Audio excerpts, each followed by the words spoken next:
ஹரஹர சங்கர ஜெய ஜெய சங்கர பெரியவா திருப்பாதம் சரணம். விநாயகரோட பரிபூர்ண அருளுக்கு யார் பாத்திரமானவங்களோ அவங்க கண்ணில் தான் இது 100% படும். இது ஒரு அனுபவ உண்மை. நம்மளோட ஒவ்வொரு பிரச்சனைக்கும் ஒரு விநாயகர் வழிபாடும் ஒரு விநாயகரோட பரிகாரமும் இந்த பதிவில் பார்க்க போகிறோம். நிறைய விஷயங்கள் பெரியவா சொன்னதும் நமக்கு 100% பலன் கொடுத்த முறையும் தான் இந்த பதிவில் முழுக்க பார்க்க போகிறோம்.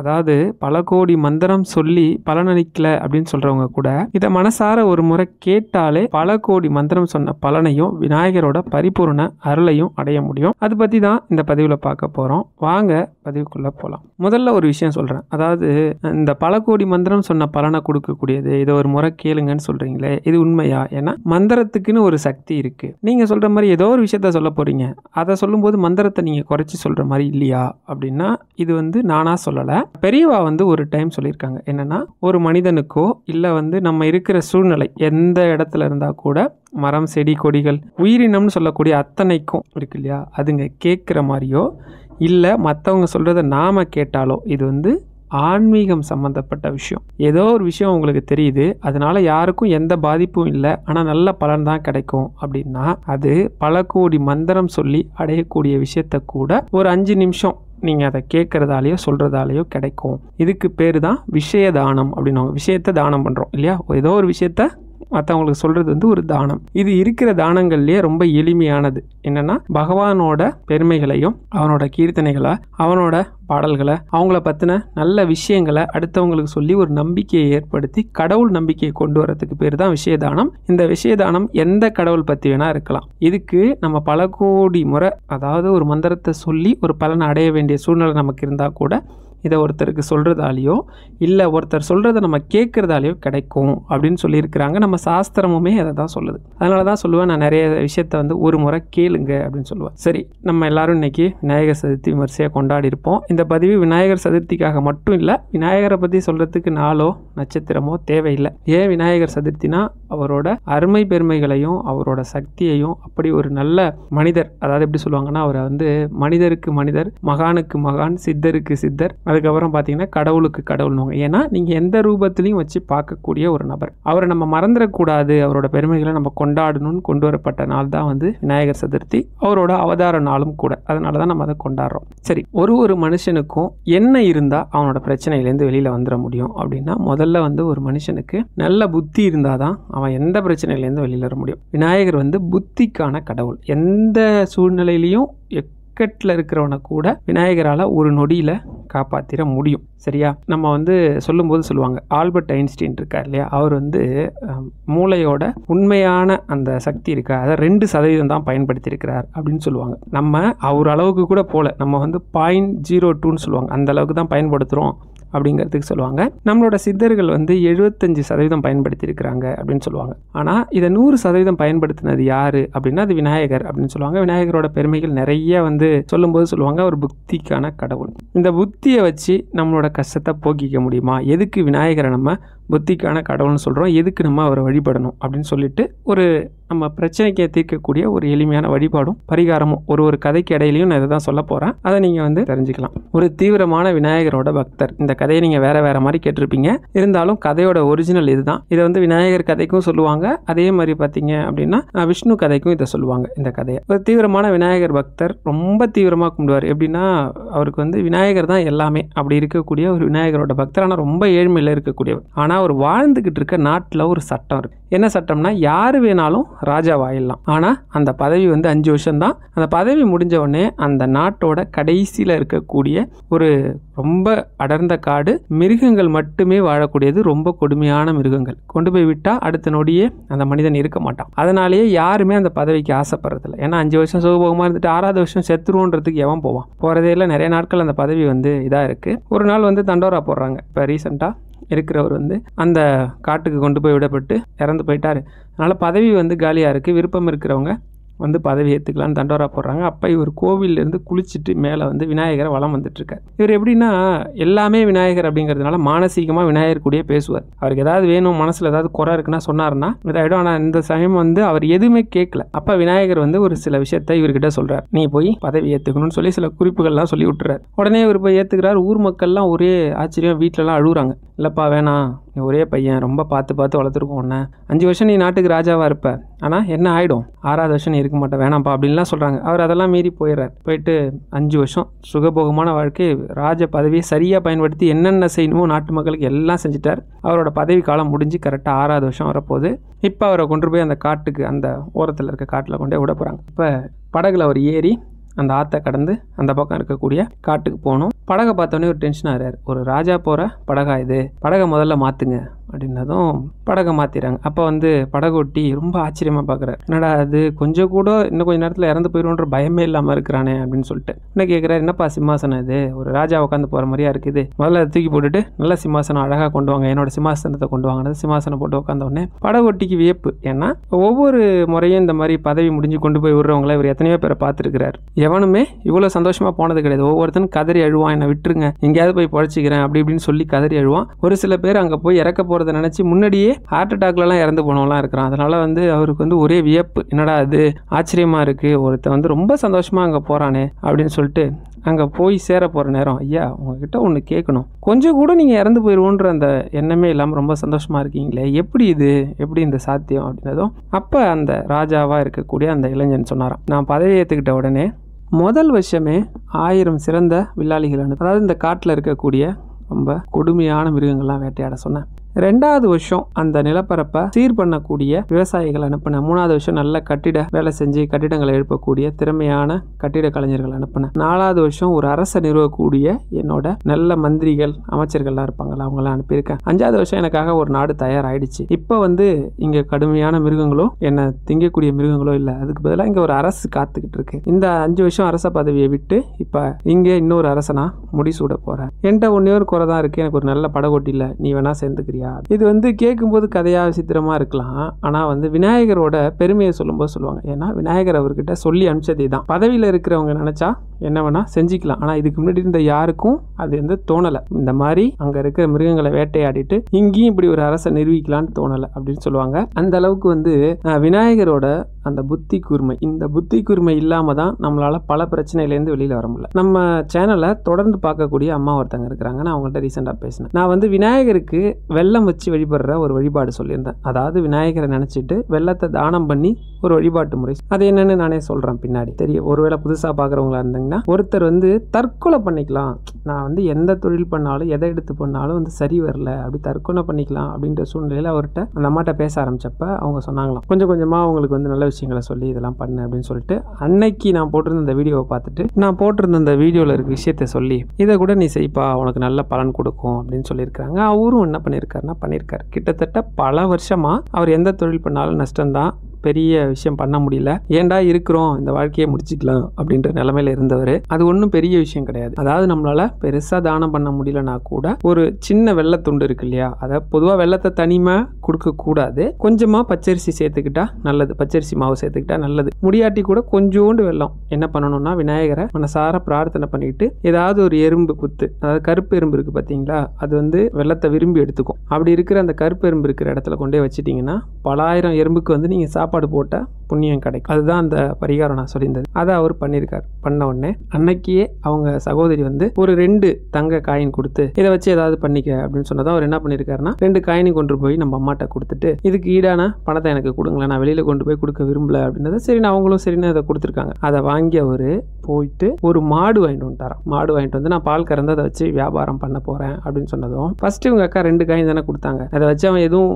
நல்ல செலவு பண்றானா இல்லை உதாரித்தனமா செலவு பண்ணுவானா அப்படின்னு சொல்லி செக் பண்றதுக்காக 2 கொடுத்தாங்களாம். இவர் மாடு வாங்கிட்டு வந்ததை பார்த்து சந்தோஷப்பட்டு இன்னும் 2 காயினை கொடுத்து இதை வச்சு நீ வேற ஏதாவது பண்றதுனா பண்ணிக்கன்னு சொன்னாங்களாம். இன்னொரு மாடு வாங்கிட்டு வந்து அவரோட வாழ்க்கையை ஒரு நொடியில மாத்தி இருக்குது. இது கேட்கும்போது சின்ன விஷயமா தெரியலாம். ஒண்ணுமே இல்லாம கஷ்டப்பட்டு இருக்க பல பேருக்கு இப்படி ஒரு வாய்ப்புங்கிறது எப்பேற்பட்ட ஒரு வாய்ப்புன்னு எனக்கு தெரியும், எப்பேற்பட்ட மாற்றம்னு தெரியும். இது வந்து ஏன் சொல்றேன் அப்படின்னா விநாயக பெருமான மனசார நினைச்சாலே பல பேருக்கு பல பாக்கியம் கிடைக்கும். நான் கூட வந்து தம்ப்நெயில்ல வச்சிருக்கிறேன். இது என்ன வந்து விநாயகரோட அருள் இருக்கு இருக்கிறவங்க மட்டும்தான் பண்ண முடியும்னு சொல்றோம் அப்படின்னு சொல்லி போட்டிருக்கேன். இதுக்கு என்ன அர்த்தம் அப்படின்னா, அவை பாட்டி வந்து ஒவ்வொரு ஊருக்கு போகும்போதும் ஒவ்வொருத்தரும் ஊர்ல ஒரு ஒரு குறை சொல்றதை கேள்விப்பட்டு விநாயகர் ஒரு எளிமையான வழிபாடு இருக்கு அப்படின்னு சொல்லி சொன்னா கூட நிறைய பேருக்கு அது தெரியாம இருந்ததை நினைச்சு வருத்தப்பட்டாங்க. அப்ப விநாயகர் கிட்ட பிரதட்சணமா பிரார்த்தனை பண்ணாங்களாம். உன்னை வந்து நான் போற ஊரெல்லாம் பிரதிஷ்டை பண்ண போறேன், இந்த மக்கள்லாம் என்ன குறைன்னு வந்தாலும் உடனே தீர்த்து வைக்கணும்னு சொல்லி. அதனாலதான் நம்ம வந்து தமிழ்நாட்டுல 6 கோடி விநாயகர் கோயில்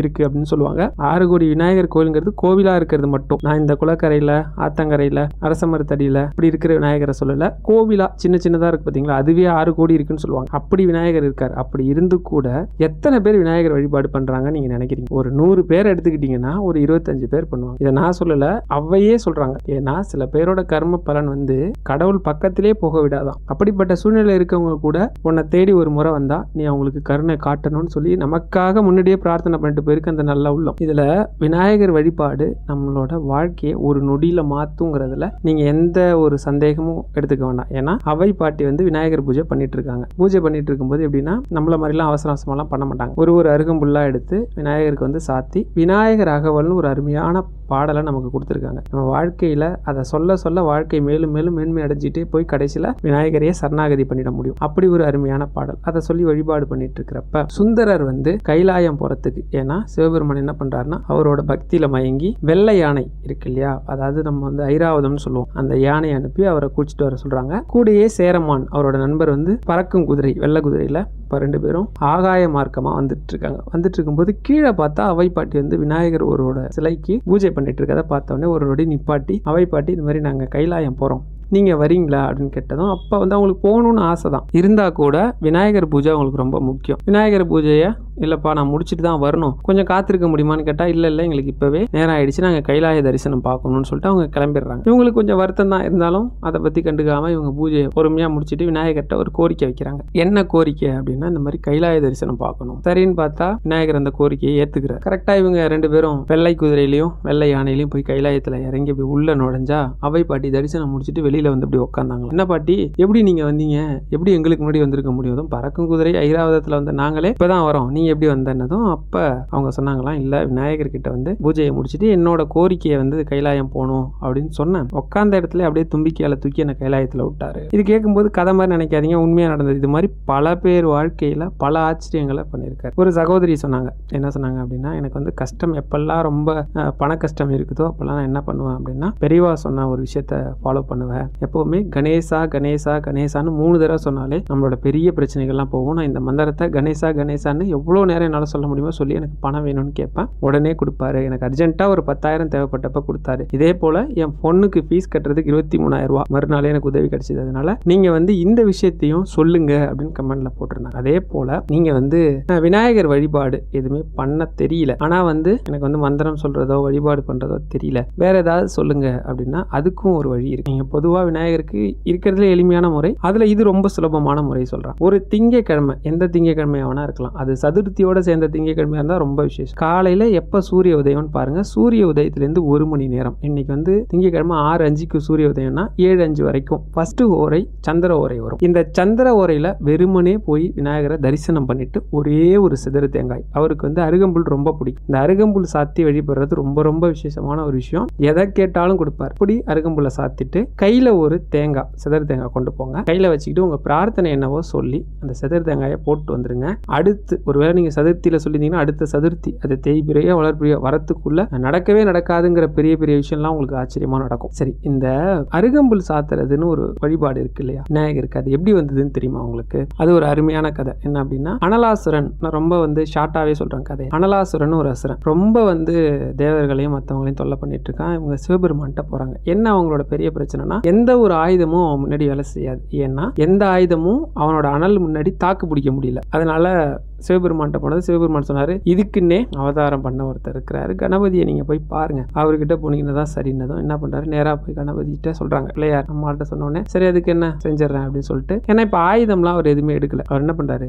ஆயுதம்லாம் எதுவுமே கையில எடுக்காம நேரா அந்த அனலாசுரனை அப்படியே மண்ணோட பேத்து, அவன் நிக்கிற இடத்த அப்படியே மண்ணோட பேத்து தூக்கி வாய்க்குள்ள போட்டுறாரு. பொதுவாக உங்களுக்கு ஒண்ணு தெரியும்ல, நம்ம சூடா காஃபியை குடிச்சிட்டாலோ இல்ல சூடா ஒரு பொருளை குடிச்சிட்டா கூட வாயை சுற்றும், ஆனா வயிற்றுக்குள்ள போய் வயிற்றை கிழிச்சிட்டு அது வெளில வந்துடாது. கரெக்டா இது மாதிரி அவர் ஏற்கனவே கணபதி கணபதிக்கு அவர் என்ன பண்ணுவோம், தொந்தி கணபதின்னு சொல்லி அவரை சொல்லுவோம். அவரோட வயிறு ஏற்கனவே ரொம்ப பெரிய வயிறுங்கிறதால இந்த அனல் அவரை போய் ஒண்ணுமே பண்ணல. ஆனா அந்த அனல் காரணமா அவர் உடம்பு ரொம்ப சூடாகுது, தக தக தக தகன்னு எரியுது. இந்த எரிச்சலை அவரால் தாங்க முடியல. இவங்க என்ன பண்றாங்க, கங்கை நீர் கொண்டு வந்து அபிஷேகம் பண்றாங்க, என்னென்னமோ பண்ணி பாக்குறாங்க. இந்த உலகத்துல சிறந்ததுன்னு சொல்லக்கூடிய எத்தனையோ பொருட்களை கொண்டு வந்து அவருக்கு வந்து வச்சு பாக்குறாங்க, அவர் மேல வந்து சாத்தி பாக்குறாங்க. அவரோட அனல் வந்து குறையல. இப்ப 8 சித்தர்கள் சொல்லுவாங்க இல்லையா, 8 ரிஷிகள் சொல்லுவாங்க சித்தர்கள். அதுல ரொம்ப முக்கியமானவர் வந்து வசிஷ்டர். வசிஷ்டர் வந்து என்ன சொல்றாருன்னா, இந்த அனலை போக்கக்கூடிய தன்மை வந்து அருகம்புலுக்கு இருக்கு அப்படின்னு சொல்லிட்டு என்ன பண்றாரு, ஒரு கொத்து அருகம்புல்லை பறிச்சு சுத்தம் பண்ணிட்டு கணபதியை மனசார பிரார்த்தனை பண்ணிட்டு அவரோட தலையில வச்ச உடனே கொஞ்ச நேரத்திலே கொஞ்சமா அந்த அனல் குறைஞ்சுதான். இந்த அனல் குறைஞ்சதால தான் என்ன பண்ணுவாங்க அப்படின்னா, இன்னைக்கும் அருகம்புல் சாத்தி நம்ம எது கேட்டாலும் கொடுப்பார் அப்படின்னு சொல்றோம். இது வரைக்கும் அது உண்மை, நீங்க வந்து அதை பொய்ன்னு நினைச்சிடாதீங்க. அருகம்புல் வைக்கும்போது மட்டும் ஒரு கணக்கு வச்சுக்கணும். என்ன அப்படின்னா 21 அருகம்புல் வைக்கணும், 5 அருகம்புலுக்கு குறையாம 5 அருகம்புலுக்கு குறையாம அதிகமா 21 அருகம்புல் வச்சா ரொம்ப ரொம்ப ரொம்ப விசேஷம். வச்சு அவர்கிட்ட மனசார என்ன கோரிக்கை வச்சாலும் நடக்கும். இது வந்து எந்த மாற்று கருத்துமே உங்களுக்கு வேணாம். ஏன்னா அவரோட அனலை போக்குன அந்த அருகு. அதனாலதான் நம்ம சொல்லுவோம், யாரையாவது வாழ்த்தும் போது ஆள் போல் தழைத்து அருகு போல் வேரோடின்னு. பார்க்கறதுக்கு அருகம்புல் வந்து ஒரு 2 இன்ச்சு தான் இருக்கிற மாதிரி தான் இருக்கும். ஆனா அதோட வேர் வந்து 16 அடி பூமியை தொட்டிருக்கும். ஒரு 10 வருஷமா மழை பெய்யாத பகுதியா இருந்தா கூட மழை பெஞ்ச ஒரு 3 நாள்ல அங்க அருகம்புல் துளுத்துரும். நீங்க பாத்தீங்கன்னா ஆச்சரியமா இருக்கும். ஏன்னா அந்த அருகோட வேர் 16 அடி கீழே இருக்குமா. மழைத்துளி பட்ட உடனே அது அப்படியே மேல வந்துடும். ஏன் ஆலமரத்தை சொல்றோம்னா, ஆலமரம் மேல வந்து படர்ந்திருக்கும், அருகம்புல் கீழே அது மாதிரி படர்ந்திருக்கும் அப்படிங்கிறதுக்காக சொல்லுவோம். அந்த அளவுக்கு விசேஷமானது. அதே போல எனக்கு வந்து இப்ப சார் சனி தோஷம் இருக்கு சார், நிறைய பேர் வருத்தப்படுறது என்னன்னா, இந்த ராகுக்கு தோஷம் இருக்கு, சனி தோஷம் இருக்கு அப்படின்னு சொல்லி தான் நிறைய பேர் வருத்தப்படுறாங்க. அதுல முதல்ல சனி தோஷத்துக்கு பார்ப்போம். இப்போ வந்து சனி தோஷம் இருக்கு, இல்ல சனி வந்து உங்களுக்கு சரியான இடத்துல இல்லைன்னு சொல்லி ஜோதிடர்கள் சொல்றாங்க, அதனால எனக்கு தொழில் சரியா அமைய மாட்டுது, வேலை சரியா அமைய மாட்டுது, பிரச்சனைகள் இருக்கு அப்படிங்கிறவங்க என்ன பண்ணணும், சனீஸ்வர பகவான் கரெக்டா விநாயகருக்கு 7.5 சனி ஸ்டார்ட் ஆகிற நேரம் போய் நிக்கிறார். இப்ப எல்லாரும் அதை தானே பார்த்துக்கிட்டு இருக்கோம். ஒண்ணு நம்ம கடவுளை பரிபூர்ணமா நம்புறதும் கிடையாது, இல்ல ஜோதிடத்தை நம்பி அதுல சொல்லியிருக்க விஷயத்தையும் பண்றது கிடையாது. இதுல ஒரு கால் அதுல ஒரு கால் வச்சுப்போம் இல்லையா. 7.5 சனி உடனே அப்படியே பதற ஆரம்பிச்சிருவோம். வேலை வெட்டி எல்லாம் விட்டுட்டு 7.5 சனிக்கு கோயிலா போனா திருமணம் வந்துரும் சொல்ற ஒரு சிலர் இருக்காங்க, பரிகாரம் பண்ணா வந்துரும் சொல்ற சிலர் இருக்காங்க. அப்படி கடவுள் எங்கேயுமே சொல்லல, கடமையை செய் பலனை எதிர்பாராதன்னு தான் கீதையிலேயே கிருஷ்ணன் சொல்லி இருக்கிறார். கடவுள் வழிபாடு தேவை, ஆனா முழு நேரமா வழிபாடுங்கிற பேர்ல பரிகாரம் பண்ணிட்டு சுத்த சொல்லல. சரி, கதைக்கு வந்துருவோம். இப்ப 7.5 சனி ஸ்டார்ட் ஆயிடுச்சு. நேரா போய் விநாயகரை பாக்குறாரு. பார்த்து தெரியும் விநாயகர் கொஞ்சம் ட்ரிக்கான ஆளு, ஏதாவது பண்ணிடுவாரு அப்படின்னு சொல்லிட்டு இவர் கொஞ்சம் எச்சரிக்கையா தான் போறாரு. ஏன்னா அவரோட புத்தி கூர்மை என்னன்னு தெரியும். இவர் புத்தி சாதுரியம் முன்னாடி இவர் ஒண்ணுமே இல்லைங்கிறதும் அவருக்கு தெரியும். சனீஸ்வர பகவானுக்கு நேரா போய் நிக்கிறாரு. நின்னுட்டு பகவானே 7.5 சனி உங்களுக்கு ஸ்டார்ட் ஆகுது, உங்களை நான் 7.5 சனி பிடிச்சாகணும்னதும், சரி நீங்க சொல்றது சரிதான், எனக்கு ஒரு முக்கியமான வேலை இருக்குது, அதனால நாளைக்கு வேணா பிடிச்சிக்கிங்களேன் அப்படின்னதும் இவருக்கு தெரியும் விநாயகர் ஏதோ ட்ரிக் பண்ணிடுவாரு அப்படின்னு சொல்லிட்டு உடனே என்ன பண்றாரு, பகவானே என்னோட கடமையை மீறிட்டா எனக்கு எத்தனை சங்கடங்கள் வரும்னு உங்களுக்கு தெரியும், அதனால எனக்கு ஒரு உத்தரவாதம் கொடுங்க, அப்பதான் நான் வந்து நாளைக்கு வந்து பிடிக்க முடியும். சரி அதுக்கு என்ன, இந்த எழுத்தாப்புல இருக்கிற இந்த பாறைக்கு இன்னைக்கு போயிட்டு நாளைக்கு வந்து உங்களை பிடிச்சிக்கிறேன்னு எழுதிட்டு போங்க. இது ஒரு அக்ரிமெண்ட் மாதிரி. இப்ப நம்ம ஒரு அக்ரிமெண்ட் போடுறோம், அந்த மாதிரி எழுதிட்டு போங்க, நானும் வாக்கு தவறாம நாளைக்கு வந்து இடம் கொடுத்துட்றேன் அப்படின்னு இருக்க. சரி இவருக்கு ஒரு சந்தோஷம், நம்ம வந்து விநாயகரையே மடக்கிட்டோம் அப்படின்னு நினைச்சிட்டு இவர் போயிட்டார். போயிட்டு மறுநாள் வந்த உடனே இவர் பாட்டு நம்ம வேலையை பார்த்துட்டு இருக்காரு. அவர் வந்து நிக்கிறாரு, கண்டுக்கவே இல்லை. இப்போ சனீஸ்வர பகவானே வந்திருக்கேன், இந்த மாதிரி இடம் கொடுங்க அப்படின்னதும், எதுக்கு வந்திருக்கீங்க அப்படின்னதும், இந்த மாதிரி உங்களை பிடிக்கணும். அப்படியா, நேற்று தான் எழுதிட்டு போனீங்க, என்ன எழுதிருக்குன்னு படிங்க அப்படின்னதும், இன்னைக்கு போயிட்டு நாளைக்கு வரேன், அதான் இன்று போய் நாளைக்கு வான்னு எழுதிருப்பார். இன்னைக்கு போயிட்டு நாளைக்கு வரேன் தானே சொல்லியிருக்கீங்க, அப்புறம் நாளைக்கு வாங்க அப்படின்னு சொல்லி 7.5 வருஷம் ஓட்டிடுவார். 7.5 வருஷம் பிடிக்க வேண்டிய நேரமும் ஓடிடும். இப்போ இவருக்கு பயம் வந்துடும், என்னன்னா பிடிக்கலன்னா அந்த தோஷம் இவரை பிடிச்சிக்கும். வந்து ரொம்ப மனசுடைஞ்சு போய் வந்து கேட்பார், மாதிரி நான் உங்களை பிடிக்கலன்னா அந்த தோஷம் என்ன பிடிச்சிக்கும்னு சொல்றாங்க, இதுக்கு என்ன பண்றதுன்னு ஒன்றும் கிடையாது. ஏதாவது ஒரு விநாயகர் கோயில் சதுர்த்தியில வந்து தேய்பிரை சதுர்த்தியில அருகம்புல் மாலை சாத்தி விநாயகரை படிச்சு சிதறு தேங்காய் போட்டு வழிபாடு பண்ணுங்க, எந்த தோஷமும் உங்களை அண்டாது. இதுக்கு வந்து சான்று நிறைய இருக்கு. நீங்க பிள்ளையார்பட்டி போனீங்கன்னா கவனிக்கலாம், எனக்கு பிள்ளையார்பட்டி தான் நினைக்கிறேன், பிள்ளையார்பட்டி போனீங்கன்னா கவனிக்கலாம், நவகிரகம் வந்து உட்கார்ந்த நிலையில இருக்கும். நீங்க வேணா போய் பாருங்க. ஏன்னா விநாயகருக்கு முன்னாடி எந்த கிரகமும் வேலை செய்யாது, எல்லா கிரகத்தையும் தன்னுள்ளே அடக்கி இருக்கிறார். அவரை மீறி எதுவும் வாலாட்ட முடியாது. அவர் என்ன, அவரோட உத்தரவு இருந்தா மட்டும்தான் செயல்பட முடியும். அதனாலதான் அவர் வந்து கணபதி, கணங்களுக்கெல்லாம் தலைவர். இந்த உலகத்துல இருக்கிற ஒவ்வொரு அசைவுக்கும் அவர் தான் தலைவர். அதனால நீங்க நினைக்கிற மாதிரிலாம் டக்குன்னு வந்து நமக்கு 7.5 சனி இருக்கு 8.5 சனி இருக்கு அதெல்லாம் ஒண்ணுமே பண்ணாது. ஒரு சதுர்த்தியோ இல்ல ஏதோ ஒரு நாள் உங்களுக்கு தோதான ஒரு நாள் விநாயகரை போய் பார்த்து அவருக்கு வந்து விநாயகர் அகவல் படிச்சாலே போதும். இந்த விநாயகர் அகவலுக்கு ஏற்கனவே ஒரு கதை இருக்குன்னு நான் சொல்லிட்டேன் பல தடவை, இருந்தாலும் அதையே சொல்லிட்டு இருக்கேன் நினைக்கிறேன். அதே போல ராகு கேது தோஷம் இருக்குது. இப்போ வந்து ராகு கேது ரொம்ப கடுமையான தோஷம் இருக்குது அப்படிங்கிறவங்க இந்த கேதுவோட அதிபதி வந்து விநாயகர், கேதுவோட அம்சமானவர் வந்து விநாயகர். ஏன்னா ஜோதிடத்துல ரொம்ப பெரிய கிரகம்னு சொன்னா கேது தான். ஏன் அப்படின்னா ராகு வந்து நம்மளோட இல் வாழ்க்கையில எடுத்துட்டு போகும், கேது வந்து நம்மளோட ஆன்மீக வாழ்க்கையில எடுத்துட்டு போகும். அதாவது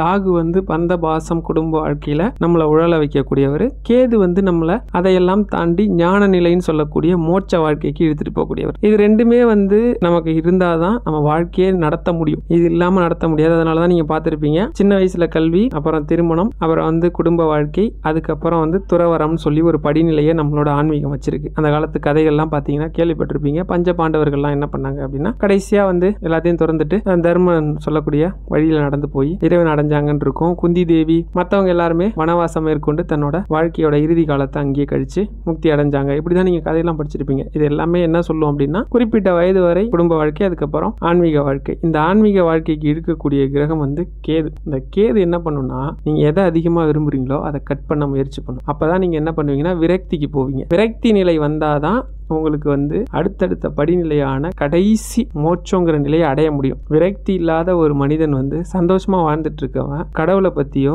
முக்தியை பத்தியோ சிந்திக்கவே மாட்டான். அதனால அந்த பக்கம் கொண்டு போகாத ஒரு கிரகம் அது. இப்படிப்பட்ட கிரகம் குறிப்பிட்ட காலத்துல வந்துருச்சுன்னா நமக்கு தோஷமாகவும் பிரச்சனைகளை கொடுக்கக்கூடியதாகவும் நம்ம ஜோதிடம் சொல்றதா ஒரு விஷயம் இருக்கு. அது வந்து உண்மை கிடையாதுன்னு நான் சொல்ல மாட்டேன், அது உண்மைதான். ஆனா இன்னைக்கு இருக்கிற ஒரு 1000 ஜாதகத்தை நீங்க ஆய்வுக்கு எடுக்கிறீங்கன்னு வச்சுப்போம், ஒரு பேச்சுக்கு எடுத்தீங்கன்னா 995 பேருக்கு ராகு கேது தோஷம் இருக்கும், 5 பேருக்கு தான் இருக்காது. அதுக்காக உடனே அத்தனை பேரும் கோயில்ல போய் பரிகாரம் பண்ணா சரியா போயிடுமா அப்படின்னு சொல்லிட்டு பல லட்சம் செலவு பண்ணி பரிகாரம் பண்றீங்க. அந்த பரிகாரம் முக்கியமா இல்ல கடவுள் மேல இருக்கிற நம்பிக்கை முக்கியமான? கடவுள் மேல நம்பிக்கை இருந்தா போதும், பரிகாரமே தேவையில்லை. பரிகாரங்கிறதே உங்களை நம்ப வைக்கிறது, உங்க மனசை நம்ப வைக்கிறது. இப்ப நான் சொல்லிட்டு வந்த எல்லாமே கடவுள் வழிபாடு தான் இருந்திருக்கும். தேங்காய் உடைக்க சொன்னேன், வெறுமனே தேங்காய் உடைங்கன்னு எங்கேயுமே சொல்லியிருக்க மாட்டேன். கணபதி கோயிலுக்கு போங்க, அருகம்புல் மாலை சாத்துங்க, தேங்காய் உடைங்க, அவர்கிட்ட பிரார்த்தனை பண்ணிக்கங்க, அவரோட எப்பயுமே டச்சில் இருங்க. அதுக்கு என்ன அர்த்தம்? ஏதாவது ஒரு கஷ்டம்னா ஓடுங்க, அவர் கோயிலுக்கு ஓடுங்க. அதை விட்டுட்டு இது மாதிரி நிறைய இருக்கு, தாந்திரிக பரிகாரங்கள்லாம் நிறைய சொல்லுவாங்க. அதெல்லாம் வந்து எனக்கு அதுலலாம் உடன்பாடு கிடையாது. ஏன்னா கடவுளை விட சுப்ரீம் பவர் அவர் தான், அவரோட இந்த பரிகாரம்லாம் ஒண்ணுமே கிடையாது. அப்படி இருக்கிறவங்க கேதுவால ரொம்ப கஷ்டம் அனுபவிக்கிறீங்கன்னா ஒரு 48 நாள் உங்களுக்கு எந்த நட்சத்திரம் தோதா இருக்குமோ இல்ல எந்த நாள் தோதா இருக்குமோ அன்னைக்கு ஸ்டார்ட் பண்ணுங்க. ஸ்டார்ட் பண்ணி அது கேதுக்கு மட்டும்னு சொல்லல, இந்த ராகு கேது ரெண்டுமே சேர்ந்ததுதான் ஒரே பரிகாரம் தான். அது கேதுன்னு ஏன் சொல்றேன்னா கேது தான் நமக்கு வந்து இந்த மாதிரி சிக்கலை கொடுக்கக்கூடியவர். அதனால சொல்றேன் என்ன பண்ணுங்கன்னா ஒரு 48 நாள் முதல் நாள் மட்டும் கோவிலுக்கு போயிட்டு அருகம்புல் சாத்தி விநாயகருக்கு செதர் தேங்காய் போட்டு நீங்க என்ன பண்ணணும்னா விநாயகர் அகவல் படிக்க தொடங்கணும். ஒரே ரொம்ப கஷ்டம்லாம் கிடையாது. அவை பாட்டி சொன்ன அருமையான பாட்டு, சீத கிளம்ப செந்தாமரை பூவும்னு இருக்கும். இது விநாயகர் அகவல்னா என்னன்னு ஒருத்தங்க கேட்டிருந்தாங்க. எனக்கு ஒரே ஆச்சரியம். ஒருத்தங்க கிடையாது, 12 பேர் கேட்டிருந்தாங்க மெயில்ல. விநாயகர் அகவல்னு சொல்லியிருக்கீங்க அப்படின்னா என்ன, அதை பத்தி சொல்லுங்க. ரொம்ப ரொம்ப ஆச்சரியமான விஷயமா போச்சு எனக்கு. விநாயகர் அகவலே தெரியாமலா இருக்கீங்க அப்படின்ட்டு. அப்படி ஒரு ஆச்சரியமான ஒரு மந்திரம், கேட்டதெல்லாம் கொடுக்கும். யோக சூத்திரம் எல்லாம் அடங்கிய ஒரு மந்திரம். இந்த உலகத்துல இருக்க எல்லா மந்திரங்களுக்கும் ஒரு சாராம்சம் இருக்கும் இல்லையா? இதெல்லாம் சொன்னோம்னா பலன் கிடைக்கும். அதை எல்லாத்தையுமே அவ்வை வந்து விநாயகரை தியானம் பண்ணி தியானம் பண்ணி தியானம் பண்ணி ஒரு ஒரு வரியா எழுதியிருக்காங்க. 70 வரி இருக்கும். ரொம்ப ஈஸி. சீத கிளம்ப செந்தாமரை பூவும் பாதச்சிலம்பும் பல இசை பாட அப்படின்னு ஆரம்பிக்கும். அதுல அவங்க சொல்லாத விஷயமே இல்லை. இன்னைக்கு நம்ம வந்து அணுன்னு ஒண்ணு இருக்குன்னு சொல்லிட்டு நம்ம அறிவியல் கண்டுபிடிச்சு சொல்றாங்க. அந்த அணுதான் எல்லாத்துக்கும் இயக்கத்துக்கு காரணம்ன்றோம். அதுல ஒரு வரி வரும், அணுவுக்கு அணுவாய் அப்பாலுக்கு அப்பாலாய். அதாவது சின்ன பொருளா இருக்கக்கூடிய அணுவாவும் நீ தான் இருக்கிற, இந்த பிரபஞ்சம் அப்படின்னு சொல்லக்கூடிய அண்டமாவும் நீ தான் இருக்க. அதான் அப்பாலுக்கு அப்பாலாய்னா கண்ணுக்கு தெரியாத அண்டம். இப்ப நம்மளால கண்ணால பார்க்க முடியுமா? கண்ணுக்கு தெரியாத சின்ன அணுவாவும் நீ தான் இருக்க, கண்ணுக்கு தெரியாத பறந்து விரிந்த இந்த அண்டமாவும் நீ தான் இருக்கன்னு சொல்லி விநாயகரை சொல்லி புகழ்வாங்க. அதனால வந்து அறிவியல் முன்னாடி நம்ம ஆன்மீகம் ஒன்றும் சின்னது கிடையாது. நம்ம ஆன்மீகம் முன்னாடி அறிவியல் குழந்தை மாதிரி. அப்படி ஒரு அருமையான பாடல் விநாயகரை பத்தி புகழ்ந்து அவர்கிட்ட சில விஷயங்கள்லாம் கேட்டு நம்மளோட வாழ்க்கை படிநிலையை உயர்த்திக்க கூடிய ஒரு பாடல் தான் விநாயகர் அகவல். அதை வந்து சொல்லுங்க. ஃபர்ஸ்ட் கஷ்டமா இருந்ததுன்னா ஹெட்செட் போட்டு யூடியூப்லயோ இல்ல மற்றதுலயோ வரதை கேளுங்க. கேட்டீங்கன்னா கொஞ்ச நாள்ல உங்களுக்கே படிக்க வந்துடும். ஒரு 48 நாள் படிச்சு முடிக்கிற அன்னைக்கு கொழுக்கட்டை நெய்வேத்தியம் வச்சு அவருக்கு வந்து பிரார்த்தனை பண்ணிக்கங்க. எவ்வளவு கடுமையான அந்த தோஷம் இருந்தாலும், ராகுக்கு தோஷம் இருந்தாலும் கட்டுக்குள்ள வந்துடும். முடிஞ்ச அளவுக்கு எல்லாரும் வந்து வருஷத்துல ஒரு தடவையாவது உங்களோட ஜென்ம நட்சத்திரம் வர அன்னைக்கு, அதாவது நீங்க இப்ப வந்து உதாரணத்துக்கு கார்த்திகை மாசம் பூச நட்சத்திரத்துல பிறந்திருக்கீங்கன்னு வச்சுக்கோங்க. அந்த கார்த்திகை மாசம் பூச பூச நட்சத்திரம் வரப்ப அதுதான் உங்களோட ஜென்ம நட்சத்திரம், அதுதான் உங்களோட பிறந்தநாள். நட்சத்திரப்படி உங்கள் பிறந்தநாள் அன்னைக்கு தான் வருது. தேதிப்படி மாறி மாறி வரும். தேதிப்படி பிறந்தநாள் கொண்டாடுறவங்க எப்பயும் போல கொண்டாடுங்க, அதில் தப்புலாம் நான் சொல்ல மாட்டேன். ஆனால் வந்து நட்சத்திரப்படி வர பிறந்தநாள் அன்னைக்கு கோவில் குளம்னு போய் நம்ம வழிபாடு பண்ணுறது தான் உண்மையான பிறந்தநாள். அதுதான் நம்மளோட மரபு. அன்னைக்கு வந்து பிள்ளையார்பட்டியில் இருக்க விநாயகர் அவர் வந்து கற்பக விருட்சம்னு சொல்லுவாங்க. அவர் கற்பக விநாயகர் அப்படின்னா, கற்பகம் அப்படின்னா என்ன அர்த்தம்னா கேட்டதை கேட்டவாறே கொடுக்கக்கூடியவர். அவருக்கு போய் ஒரு அர்ச்சனை. ரொம்ப சிம்பிள். நீங்க வந்து இந்த உலகத்துல எந்த மூலையில இருந்தாலும் அன்னைக்கு ஒரு நாள் ஒதுக்கிக்கிங்க. அந்த ஒரு நாள் உங்களோட அந்த ஒரு வருஷத்துக்கு தேவையான அத்தனையும் கொடுக்கக்கூடியது. முடிஞ்சா ஒரு அரை நாள் கோவில்ல இருக்கிற மாதிரி போங்க. ரொம்ப ரொம்ப ரொம்ப விஷயம். அப்படிப்பட்ட பவர் இருக்கும். நீங்க வந்து ஒரு வருஷத்துக்கு உங்களுக்கு இப்போ நீங்க உங்களை ஒரு போன் மாதிரி கற்பனை பண்ணிக்கிங்களா, ஒரு நாள் பேட்டரி சார்ஜ் பண்ண அப்படி ஒரு நாள் ஃபுல்லா நிக்குது. அந்த மாதிரி நீங்க வந்து அன்னைக்கு போய் அவர்கிட்ட ஒரு விஷயத்த கேட்டு அங்க போய் விநாயகர்கள் படிச்சு அருகம்புல் மாலை சாத்தி சிதறு தேங்காய் போட்டு அவங்க கொடுக்குற விபூதி வாங்கி பூசிட்டு தினமும் அந்த விபூதி வச்சுக்கலாம். நிறைய கேட்டாலே கொடுப்பாங்க. வச்சுக்கிட்டீங்கன்னா நான் மேலே சொன்ன தோஷம்லாம் இருக்கு பாருங்க, அதெல்லாம் உங்களை ஒன்றுமே பண்ணாது. அப்படியே தோஷம் 0 ஆயிடுமான்னு யாராவது சொன்னாங்கன்னா நம்பாதீங்க, அது உண்மை கிடையாது. ஒரு மனிதனுக்கு பெரிய விபத்து ஏற்பட்டு ஒரு காலே போக வேண்டியது அவனோட ஜாதகப்படி இருக்குன்னு வச்சுக்கோங்க, அதான் அவனுக்கு தோஷம்னு வச்சுக்கோங்க. அப்படி ஆகாது. கட்டவரலை இடிச்சுப்பீங்க, அவ்வளோதான். கட்டவரல் நகத்தை இடிச்சு பேத்துப்பீங்க, கட்டு போட்டுட்டு ஒரு 10 நாள் சுற்றுவீங்க. கால் போகிறதுக்கும் கட்டவரல் போகிறதுக்கும் வித்தியாசம் இருக்கு. எந்த கடவுளும் கர்ம பலனை மாற்றுவதில்லை, கர்மாவோட பலனை தான் மாற்றுறாங்க. அதாவது அந்த சைஸ் இருக்கு இல்லையா, நீங்க வந்து அனுபவிக்க வேண்டும்ன்ற அந்த பலனோட வீரியம் இருக்குல்ல, அதை தான் குறைப்பாங்க. அதுலயும் ஈஸியா வழிபடக்கூடிய ஒரு விநாயகர். ஏன் இன்னைக்கு வந்து இவ்வளவு சொல்லிட்டு இருக்கேன்னா, நிறைய விஷயம் சொல்லணும்னு எடுத்து வச்சிருந்தேன், எனக்கு நேரம் இல்லாததுனால கொஞ்சம் லேட் ஆயிடுச்சு. அதே போல வந்து இந்த சிதறு தேங்காய் போடுறத சொல்றேன் இல்லையா, நான் அடிக்கடி எல்லா வழிபாட்லையும் இந்த சிதறு தேங்காய் சொல்றேன். இந்த சிதறு தேங்காய்க்கு அந்த அளவுக்கு சக்தி இருக்கு. ஆனால் 100% விநாயகருக்கு ரொம்ப பிடிச்ச ஒரு வழிபாட்டில் சிதறு தேங்காய் வழிபாடு ரொம்ப பிரசித்தி பெற்றது. ஏன் அப்படின்னா, ஒரு முறை 3 அசுரனை வதம் பண்ணுறதுக்காக சிவபெருமான் கிளம்பி போகிறார். இருக்கிறதுலையே ஒரு முறை இருக்குது. எந்த ஒரு விஷயத்த பண்ணுறதுக்கும் கணபதி பூஜை பண்ணி வழிபாடு பண்ணி அவர்கிட்ட பர்மிஷன் வாங்கியிருக்கணும். சிவபெருமான் ஒரு வேகத்தில் கிளம்பிட்டாரு தவிர கணபதி பூஜை பண்ணலை. போயிட்டு இருக்கும்போது என்ன ஆகுது, தேர் அச்சு உடஞ்சிடுது. அவரும் சரி பண்ணுறாரு, கொஞ்சம் தூரம் போனால் மறுபடியும் உடையுது. என்னடா அது இப்படி ஆகிட்டுருக்கு அப்படின்னு சொல்லி அவர் யோசிக்கும் போது தான் அவருக்கு தெரியுது கணபதி பூஜை பண்ணலை. உடனே கணபதியை பிரார்த்தனை, அதாவது நினச்ச உடனே என்ன பண்ணுறாங்க, பிரதட்சிணமாக அங்கே வந்துடுறாரு. வந்தவுடனே எனக்கு இந்த தேரை சரி பண்ணி கொடுக்கணுன்னதும், நீங்கள் வந்து கணபதி பூஜை மறந்துட்டீங்க, அதுக்கு பரிகாரமாக நான் கேட்குற பொருளை கொடுத்தா இதை நான் சரி பண்ணி கொடுக்குறேன் அப்படின்றார். உடனே அவரும் சரின்னு ஒத்துக்கிறாரு. உடனே தேர் வச்ச சரி பண்ணி, ஏன்னா விநாயகர் கைப்பட்டுச்சுன்னா அது திரும்ப இதாகுமா, ஏன்னா வினை தீர்ப்பான் விநாயகர்னு சொல்கிறோம். எப்படிப்பட்ட தடங்களையும் உடச்சி காப்பாற்றக்கூடியவர். சரியாயிடுச்சு. என்ன வேணும்னு இப்போ கேட்குறாரு. கேட்டவுடனே உங்கள் தலையை எனக்கு காணிக்கையாக கொடுங்கன்ட்டார். தலையை காணிக்கையாக கொடுத்தா என்ன ஆகும், உலகமே அவ்வளோதான் நின்றுடும். சரின்னு ஒன்று சிவபெருமான் யோசித்து அவர்கிட்டயே சொல்கிறார், என் தலையை உங்களுக்கு காணிக்கையாக கொடுத்தோம்னா என்ன ஆகும்னு தெரியும்ல அப்படின்னு சொல்லி கேட்கும்போது, சரி அதுக்கு பதில் வேறு ஏதாவது மாற்றாக ஒரு வழி இருக்கும், அது என்னன்னு நீங்களே சொல்லிடுங்கன்னு சொல்லி கேட்கவும் கணபதி ரொம்ப சந்தோஷப்பட்டு, அதாவது அவருக்கு வந்து ரொம்ப பிடிக்கும். அவர்கிட்ட போய் நம்ம வந்து ஒரு விஷயம் பண்ணுறோம், தப்பாக பண்ணிட்டோம் அப்படின்னா கூட, தப்பாக பண்ணிட்டேன் அதுக்கு ஏதாவது ஒரு வழியை காட்டேன்னு நம்மளே போய் கேட்குறோன்னு வச்சுங்க, அவர் ரொம்ப சந்தோஷப்படுவார். நீங்கள் வந்து அவர் வழிபாடு பண்ணிங்கன்னா தெரியும் அது. உடனே என்ன பண்ணுறாரு, உங்கள் அம்சமானது வந்து தேங்காய், ஏன்னா தேங்காய்க்கு தான் 3 கண் இருக்குது, சிவபெருமானுக்கு 3 கண் இருக்கும், அதுக்கு தான் மேலே குடுமி இருக்குது. அதுதான் வந்து சிவபெருமானை வந்து வரையும்போது என்ன சொல்லுவோம், முக்கண்ணப்பா அப்படின்னு சொல்லுவோம். ஏன்னா அவர் வந்து 3 கண் உடையவர், முக்கண்ணன்னு சொல்லுவாங்க, 3 கண் உடையவர்னு சொல்லுவாங்க. அதனால் தேங்காய் இருக்கு இல்லையா, அப்படி சிவனோட அம்சமான அந்த தேங்காயை எடுத்து ஃபஸ்ட்டு உடைச்சது சிவபெருமான். அதை உடைச்சி என்ன கேட்டாலும் கொடுப்பேன் அப்படின்னு கணபதி சொல்லியிருக்காரு. இன்னைய வரைக்கும் அது உண்மை. ஏன் அப்படின்னா, பெரியவா வந்து வேலூர் பக்கத்தில் ஏதோ ஒரு ஊருக்கு வந்து யாத்திரை போயிட்டுருக்காங்க. முன்னாடி என்ன பண்ணுவோம் அப்படின்னா, சாமியை வந்து மடத்தை சேர்ந்த யானை இருக்கும் இல்லையா, அது வந்து சுமந்துட்டு போயிட்டுருக்கு. பின்னாடி பெரியவா கொஞ்சம் வேகமாக தான் நடப்பாங்க மற்றவங்களோட, இருந்தாலும் அந்த கூட்டத்து அளவுக்கு வேகமாக போகாமல் அந்த ஊரில் இருக்க ஒவ்வொரு மக்களுக்கும் தரிசனம் கொடுத்துட்டு அப்படியே பொறுமையாக வந்துட்டுருக்காங்க. அப்படி வரப்போ இந்த முன்னாடி போயிட்டு இருந்த யானை ஒரு இடத்த தாண்டாமல் ரொம்ப முரண்டு பிடிக்குது. அப்படி ரொம்ப ஃபோர்ஸ் பண்ணால் பெரிய பிரச்சனை ஆகிடும்.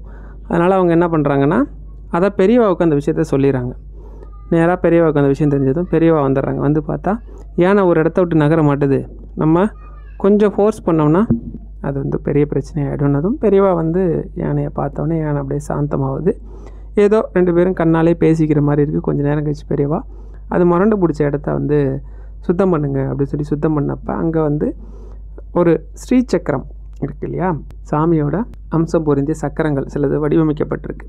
அந்த சக்கரம் ஒன்று இருந்து கண்டெடுக்கிறாங்க. அந்த ஊரில் இருக்கிற விநாயகர் வந்து ஆகாய விநாயகர்னு சொல்லுவாங்க. அதாவது ஆகாயத்தை பார்த்த மாதிரி மேல் நோக்கி பார்த்த மாதிரி இருக்கக்கூடிய ஒரு விநாயகர் கோயில் இருக்குது. உடனே அங்கே போய் தங்குறாங்க. பூஜையெல்லாம் முறையாக விநாயகருக்கு தெளிவாக பண்ணுறாங்க. பண்ணிவிட்டு அந்த பூஜை நிறைவப்போ ஊரில் இருக்க எல்லாரையும் கூப்பிட்டு ஆளுக்கு ஒரு தேங்காய் கையில் வச்சுக்க சொல்கிறாங்க. எதுக்கு அப்படின்னா பூஜை முடிஞ்சதும் கணபதியை பிரார்த்தனை பண்ணிக்கிட்டு உங்கள் கோரிக்கை என்னவோ சொல்லி அந்த சிதறு தேங்காயை போட்டுருங்க, இவர் நிறைவேற்றிடுவார்னு சொல்லுவாங்க. அதே போல் முடிஞ்சு பெரியவா கிளம்பிடுவாங்க. அடுத்து இன்னொரு ஊரில் இருக்கிறப்ப ஒரு வயசானவர் ஒரு திருமணமான தம்பதியை கூப்பிட்டுட்டு வந்து பெரியவா முன்னாடி நின்னதும் என்ன விஷயம்னு விசாரிப்பாங்க. இந்த மாதிரி கல்யாணத்துக்கு உங்கள்கிட்ட ஆசீர்வாதம், கல்யாணம் முடிஞ்சு வந்திருக்காங்க, ஆசீர்வாதம் கேட்குறாங்க. என்ன விஷயம் யார் என்னென்னு விசாரிக்கும் போது அப்போ அவர் சொல்கிறாரு, இந்த மாதிரி ஒரு சில தினங்களுக்கு முன்னாடி நம்ம வந்து இந்த ஊரில் நீங்கள் வந்திருந்தீங்க, இந்த மாதிரி கணபதி பூஜை முடித்து சிதறு தேங்காய் போட சொன்னீங்க, நான் மனசார என் பொண்ணுக்கு மாப்பிள்ளை கிடைக்கணும்னு வேண்டிக்கிட்டேன். இந்த ஊரை சேர்ந்த எங்கள் இனத்தை சேர்ந்த இவர் வந்து பொண்ணு கேட்டு வந்தார், என் பொண்ணை ரொம்ப பிடிச்சி போய் அதான் இவங்க 2 பேருக்கும் கல்யாணம் பண்ணி வச்சுட்டேன், கோரிக்கை நிறைவேறிச்சின்னு சொல்லி சந்தோஷமாக சொல்லுவார். என்ன விஷயம் அப்படின்னா பொதுவாக வந்து சிதறு தேங்காய் போடுறதுல ஒரு முக்கியமான அம்சம் இருக்குது விநாயகருக்கு. என்னென்னா நீங்கள் எந்த கோரிக்கையும் சிதறு தேங்காயை கையில் வச்சுக்கிட்டு, ஒரு தேங்காய் இருக்குது அப்படின்னா அதை கையில் வச்சுக்கிட்டு மனசார உங்கள் கோரிக்கை என்னவோ அதை வந்து கணபதிக்கிட்ட சொல்லிவிட்டு கோவிலை வந்து உங்களால் எத்தனை முறை கோவிலாக இருந்தால் வலம் வரலாம், வலம் வந்து அதுக்கப்புறம் நீங்கள் அந்த சிதறு தேங்காயை உடைச்சிங்க அப்படின்னா உங்கள் கோரிக்கை உடனே நிறைவேறும். இல்லை உங்கள் கோரிக்கை ரொம்ப பெருசு, நீங்கள் சொல்கிற விஷயம் வந்து கொஞ்சம் பெருசு அப்படின்னா 7 நாட்கள் இல்லைன்னா 9 நாட்கள், இல்லை ரொம்ப பெருசு அப்படின்னா 21 நாட்கள், அதிகப்படியாக 21 நாட்கள் வந்து நீங்கள் தொடர்ந்து சிதறு தேங்காய் போட்டு வந்தீங்கன்னா எப்படிப்பட்ட மலையளவு உள்ள உங்களோட கோரிக்கையாக இருந்தால் கூட அதை நிறைவேற்றி வைப்பார். இது வந்து 100% எனக்கு நடந்திருக்கு. நான் வந்து பல விஷயங்கள் வந்து இந்த சிதறு தேங்காயில் பண்ணியிருக்கேன். நிறைய தடவை இது நிறைய வீடியோவில் சொல்லியிருக்கிறேன். இதை வந்து வெளிப்படையாகவும் நான் வந்து நான் எனக்கு என்ன பரிகாரம் பண்ணுறேன், என்ன வழிபாடு பண்ணுறனோ அதை வெளிப்படையாக சொல்லியிருக்கேன். எங்கேயுமே எந்த மந்திரத்தையும் ஒழிச்சதும் கிடையாது, எந்த வழிபாட்டையும் மறைச்சதும் கிடையாது. நீங்கள் என்ன பண்ணணும்னா நம்பிக்கையோடு பண்ணணும். அதை ஒன்றை மட்டும்தான் திரும்ப திரும்ப திரும்ப திரும்ப நான் சொல்லுவேன். அதே போல் நம்ம எல்லாரும் வந்து விநாயகருக்கு வந்து தோப்பு கரணம் போடுறோம். இந்த தோப்பு கரணம் போடுறது ஆக்சுவலாக அது வந்து தோப்பு கரணம் கிடையாது, அது பேர் தோப்பீர் கரணம். தோப்பீர் கரணம் காதுகளை பிடிச்சிட்டு உட்காந்து எந்திரிக்கிறதுன்னு அர்த்தம். இது வந்து மூளையை சரிவர இயங்க வைக்கக்கூடிய ஒரு யோக முறை இது, ஓகேவா? அதை வந்து விநாயகர் முன்னாடி பண்ணுறதால நம்ம மூளை வந்து சரிவர சீராக இயங்குது, நம்மளால் பல விஷயத்தை அடைய முடியும் அப்படின்னு சொல்லுவாங்க. இதுக்கு ஒரு கதை கூட இருக்குது. ஒரு முறை வந்து மகாவிஷ்ணுவை பார்க்கறதுக்காக இவர் என்ன பண்ணுறாரு, வைகுண்டம் போயிருக்காரு விநாயகர். அப்போ இவர் கொஞ்சம் என்னென்னா எப்பயுமே வந்து வைகுண்டத்தில் பெருமாள் வந்து படுத்த நிலையில் இருப்பார் அப்படின்னு சொல்லுவாங்க. அப்படி படுத்த நிலையில் இருக்கப்போ அவர் கையில் சுற்றிட்டு இருக்க சக்கரத்தை பார்த்தா சுதர்சன சக்கரம் கையில் சுற்றிட்டு இருந்து பார்த்தா சின்ன குழந்தை தானே, ரொம்ப ஆச்சரியமாக இருந்து டக்குன்னு என்ன பண்ணிடுறாரு, டப்புன்னு அதை எடுத்து ஏதோ சாப்பிட்ற பொருள் நினச்சி வாய்க்குள்ளே வச்சிடறாரு. வச்ச உடனே சக்கரம் வாய்க்குள்ளே போயிடுது. இதை வந்து கவனித்த மகாவிஷ்ணு வந்து பதறி அடித்து எழுந்திருக்கிறார். இப்போ விநாயகரை மிரட்டியோ உருட்டியோ வாங்க முடியாது. ஏன்னா நீங்கள் அவர்கிட்ட உங்கள் பலத்தை காட்ட முயற்சி பண்ணிங்கன்னா அவரோட பலம் வந்து 100 மடங்கு கூடிக்கிட்டே போகும். அவரோட சக்தி அப்படி. நீங்கள் அவர்கிட்ட உங்களோட ஒரு ஏக்கத்தையோ இல்லை வருத்தத்தையோ சொல்கிறீங்க அப்படின்னா அவரோட கருணை வந்து 100 மடங்கு கூடிக்கிட்டே போகும். இதுதான் வந்து நம்ம ஒரு பிள்ளை மனசுக்காரன்னு சொல்கிறோம். பிள்ளைக்கு பிள்ளையா இந்த சக்தி உலகத்தில் இருக்கக்கூடிய சக்திக்கு சக்தியாக இருக்கக்கூடியவர். இப்போ இது வந்து இவருக்கு தெரியும், அவரை மிரட்டி ஊட்டிலாம் வாங்க முடியாது. ஏதாவது ஒன்று நம்ம செய்ய போய் அது நமக்கே பிரச்சனை ஆகிடும்ட்டு என்ன பண்ணுறாரு, 2 காதையும் பிடிச்சிக்கிட்டு உட்காந்து எந்திரிச்சாராம். இதை பார்த்ததும் கணபதி வந்து சத்தம் போட்டு சிரிச்சாராம். அப்போ அவர் வாய்க்குள்ளே இருக்க சக்கரம் வெளியில் வந்து விழுந்துருச்சு அப்படின்னு சொல்லுவாங்க. ஃபஸ்ட்டு வந்து தோப்பு கரணத்தை ஆரம்பித்தது மகாவிஷ்ணுன்னு கூட சொல்லுவாங்க. இது வந்து கதையாக பார்க்கும்போது நமக்கு வந்து அது இல்லை இது இல்லை அப்படிலாம் சொல்லாமல் அது என்ன சொல்ல வருது அப்படிங்கிறத பாருங்கள். தோப்பு கரணம்ங்கிறது உண்மையிலேயே ஒரு நல்ல எக்ஸசைஸ் மூளைக்கு. கடவுள் மூலமாக நம்ம ஆன்மீகத்தில் நிறைய விஷயங்களை நமக்கு நேரடியாக சொன்னால் செய்ய மாட்டோன்னு கூட சொல்லியிருக்கலாம். ஆனால் தோப்பு கரணம் போடுறதுங்கிறது உண்மையிலே உங்களுக்கு வந்து பல நன்மையை கொடுக்கும். நீங்கள் வேணால் தொடர்ந்து 21 நாள் ஏதாவது ஒரு கணபதி கோயில் போயிட்டு நீங்கள் இதை பண்ணி பாருங்கள். உங்களுக்குள்ளேயே மிகப்பெரிய மாற்றம் வரதை உங்களால் உணர முடியும். இதில் வந்து நான் உங்களுக்கு வந்து பல பிரச்சனைகள் இருக்குது. நம்ம ஒவ்வொன்றுக்கும் ஒன்று சொல்லிகிட்டே வந்திருக்கேன். இருந்தாலும் இப்போ குறிப்பிட்டு சில பிரச்சனைகளுக்கு சொல்கிறேன். நீங்கள் வந்து இந்த பிரச்சனைக்கு தான் அதை செய்யணும்னு நான் சொல்ல மாட்டேன். உங்கள் பிரச்சனை எதுவாக இருந்தாலும் நீங்கள் அதுக்கு இதை செஞ்சுக்கலாம். முதல்ல வந்து ஒரு கடன் பிரச்சனையை பார்ப்போம். பெரிய கடன் எனக்கு வந்து அடைக்கவே முடியல, என் சக்திக்கு அது ரொம்ப பெருசு. உதாரணத்துக்கு ஒரு 50 லட்சம் கடன் இருக்குதுன்னு வச்சுப்போமே, இருக்குது அப்படின்னு நினைக்கிறவங்களா இருந்தீங்கன்னா நீங்கள் வந்து ஒரு 7 நாள் பண்ண வேண்டிய ஒரு விநாயகர் பூஜை சொல்கிறேன். உண்மையிலே சூப்பராக இருக்கும். அது நீங்கள் செஞ்சு பார்த்தீங்கன்னா உங்களுக்கு அந்த ரிசல்ட் தெரியும். என்ன அப்படின்னா ஒரு 7 நாள் வீட்டிலே கூட பண்ணுங்கள், ஒன்றும் பிரச்சனை கிடையாது. கோயில் போயிட்டு ஒரு முறை அவரை பார்த்து அவர்கிட்ட உத்தரவு வாங்கிட்டு வந்து வீட்டில் பண்ணுங்கள். ஏன்னா இப்போ ஏதோ பெருமாள் கோயில், சிவன் கோயில்னால் நீங்கள் கோயிலாக தேடி அலைய வேண்டியது இருக்கும் ஊராக. நான் ஒரு ஊருக்கு ஒரு கோவில் 2 கோவில் தான் இருக்கும். ஆனால் விநாயகர் கோயில் அப்படி இல்லை. நீங்கள் இருக்கிற எந்த இடத்துலையும் பக்கத்துலேயே இருப்பார். போயிட்டு அவர்கிட்ட உத்தரவு வாங்கிட்டு வந்து வீட்டில் ஒரு புது தாம்பாளம் இருந்தால் நல்லது. அப்படி இல்லைன்னா ஒரு வாழை இலை, சின்ன இலை, உங்களுக்கு வந்து 7 நாளும் புதுசாக பண்ணணும், அதனால் வாங்கிக்கோங்க. அந்த இலையில் மஞ்சளில் உங்களோட எந்த கோரிக்கைக்கும் மஞ்சளில் விநாயகர் பிடிக்கலாம். ஸ்பெசிஃபிக்காக நான் வந்து கடனுக்காக சொல்கிறதால மஞ்சளில் பிடிக்க வேண்டாம், வெண்ணெயில் பிடிக்கணும். வெண்ணெயில் பிடிக்க முடியாதுன்னு நினைக்காதீங்க. ஃப்ரிட்ஜில் கொஞ்சம் நேரம் வச்சுருந்தாலோ இல்லை வாங்குறப்பயே ஃப்ரிட்ஜில் இருக்கிற வெண்ணெயாக இருந்தால் ஈஸியாக அதை வந்து பிடிச்சிட முடியும். சின்னதாக பிடிச்சா போதும், ரொம்ப பெருசாக பிடிக்க வேண்டாம். வெண்ணெயில் விநாயகர் பிடிச்சி அந்த இலை மேலே வச்சு குங்குமம், பொதுவாக நம்ம வந்து மலர்கள்லாம் வச்சு பண்ணுவோம் இல்லையா, அந்த மாதிரி பண்ணிவிட்டு குறிப்பாக அருகம்புல் வைக்கணும்.